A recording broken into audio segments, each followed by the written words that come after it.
So I've changed the name of my talk about 100 times, and just this morning I settled at happiness, right?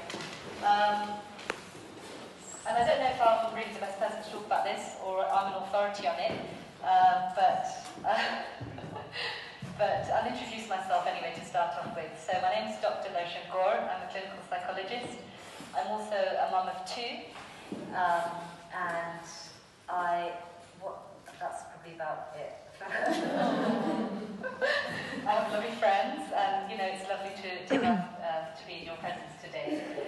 So when it comes to the question of happiness, it's a really tricky one, as I was kind of trying to prepare for this talk, because my idea of happiness might not be the same as your idea of happiness, and also my idea of happiness, or something that makes me happy at one point in time, might not be the same thing that makes me happy at another point in time. Like I was thinking about, chocolate cake, as I do a lot, because I'm a sugar addict, recovering. And like the first piece of chocolate cake is really tasty, right? And I can even really enjoy the second piece, and probably even the third actually, to be quite honest. But when it comes to about the fourth, I start to feel a bit sick. And actually that same thing that caused me to experience this wonderful feeling of positive emotion, not just emotion, just a positive feeling, has been the same thing that's been then the source of kind of displeasure and feeling sick, right? So that made me start to think about what happiness is. Is happiness pleasure? Is happiness eating that chocolate cake? Is happiness, having a child, being able to birth a child, being able to interact with that child, or is happiness something that is not dependent on anything else, like any object or any event in life? What is happiness, right? I don't know the answer to that, but let's muddle through this and we'll see what comes out of this. So if you were to ask yourself the question, am I happy?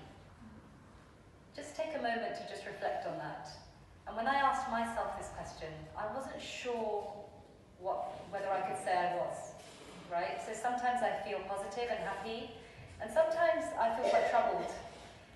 So for the past couple of days, actually a couple of weeks, I've had kind of a few sleepless nights, and there have been times where my mind had just kind of carried me into places where I've kind of felt quite anxious, doubted my ability. Kids have been playing up probably because I've been kind of in a bit of a mood myself, so I've been doubting my ability as a mother. So when I'm in that place where I'm with my thoughts and they take me into a difficult place, then I'm not happy. But when I'm in a different place, maybe when I'm able to appreciate the experience that I'm in, I tend to be able to experience what I would call happiness, maybe. So it's a really bizarre fact that, in terms of us as a society, we are so advanced now compared to even 20, 30 years ago. Like, the amount of wealth that we have in the UK is a record. Like, we are doing so well in terms of wealth, technology, we are so advanced. But in terms of our well-being and mental health, the picture is quite different. As you can see the graph on the right-hand side, we're really struggling in that area. And it's like these technological advances have been put into place to kind of make us feel comfortable and more at ease and be able to, convenience, all of those things. But actually, that desired effect hasn't really happened. We're not really feeling much better in ourselves generally. So what's going on with that? And this is where I discovered this incredible thing about happiness. I mean, I always kind of had an intuition that happiness isn't to do with my external circumstances. Because I know, and I was talking to Guneet Bender yesterday, that I can be sitting in the same house, looking at the same scene in front of me, my kids playing, my husband doing the dishes, sometimes, and I'm sitting there and I'm really happy. I'm thinking, this is the life, I've got it made, like I couldn't be happier, like I'm living my best life. Literally, I feel so positive and high and just really good. And then the next day, I'll be sitting in exactly the same spot on the sofa, observing the exact same scene, and I feel really troubled. So I always had a sense that actually it's not an external thing, that happiness is an inside job. And this is a really interesting finding, is that we actually all have a happiness baseline. So this is a very ancient study, 1970s, but it's really well cited because it's just incredible. But these researchers looked at two groups of people. Paraplegics who'd been involved in a car accident and lost their function of their limbs, some of their limbs, so their body function questions, and then you've got the group of people who've won the lottery, and they looked at their happiness before and afterwards.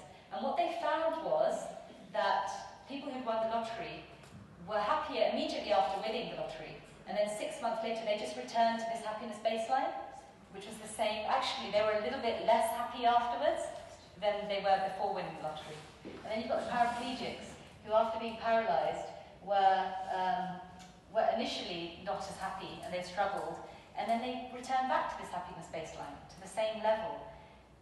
Isn't that astounding? Like, what would we think if we were to think of ourselves being in these different situations? You know, I would think, yeah, God, you know, the lottery, money, you know, I know money doesn't buy happiness, but it kind of helps you buy chocolate cake, which might lead to happiness, but whatever. But then you've got the paralysis, you think, gosh, you know, not being able to be mobile in the way I always was. You know, it's hard to actually understand that, how that happens, but there is this, you know, known fact about this happiness baseline, that we all have an internal level of happiness. That's regardless of what happens around us and the objects that we have in our life.